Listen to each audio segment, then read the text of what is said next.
നാളെ കരിപ്പൂരിൽ നിന്ന് ഗൾഫ് രാജ്യങ്ങളിലേക്കുള്ള 13 സർവീസുകൾ റദ്ദാക്കി. തിരിച്ചുള്ള സർവീസുകളും റദ്ദാക്കിയിട്ടുണ്ട്. ഇംതിയാസ് വിവരങ്ങളുമായിട്ട്. ഇംതിയാസ്, ചിലയിടങ്ങളിൽ സാധാരണഗതിയിലേക്ക് സർവീസുകൾ വരുമ്പോഴാണ്, പക്ഷേ കരിപ്പൂരിൽ നിന്ന് ഗൾഫ് രാജ്യങ്ങളിലേക്കുള്ള സർവീസുകൾ റദ്ദാക്കുന്നത്. എന്താണ് വിമാനത്താവള അധികൃതർ പറയുന്നത്?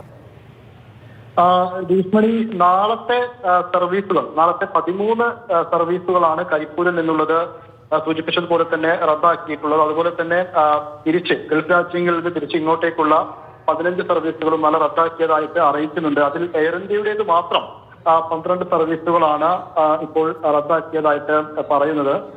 ഇന്ന് 4 സർവീസുകൾ ഇന്ന് കരിപ്പൂരിൽ നടക്കുകയും ചെയ്തിട്ടുണ്ട്. അത് ഫ്ലൈനാസിന്റെ റിയാദിൽ നിന്ന് കരിപ്പൂരിലെത്തിയ വിമാനവും തിരിച്ച് അങ്ങോട്ടേക്കുമുള്ള 4 സർവീസുകൾ, റിയാദ്, മസ്കറ്റ് തുടങ്ങിയ രാജ്യങ്ങളിലേക്കുള്ള സർവീസുകളാണ് അറൈവലും അതുപോലെ തന്നെ കരിപ്പൂരിൽ നിന്ന് ഈ രാജ്യങ്ങളിലേക്കും സർവീസ് നടത്തിയിരിക്കുന്നത്.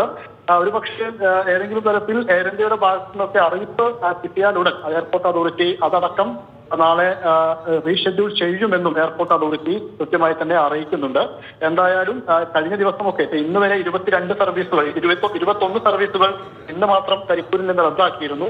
അടുത്ത ദിവസം അത്രയും സർവീസുകൾ റദ്ദാക്കുന്നില്ല. 13 സർവീസുകളാണ് റദ്ദാക്കുന്നത് എന്നുള്ളതാണ് ആശ്വാസം. അടുത്ത ദിവസങ്ങളിൽ പക്ഷേ മാറ്റം വരുമെന്നും എയർപോർട്ട് അതോറിറ്റി അറിയിക്കുന്നുണ്ട്. ശരി.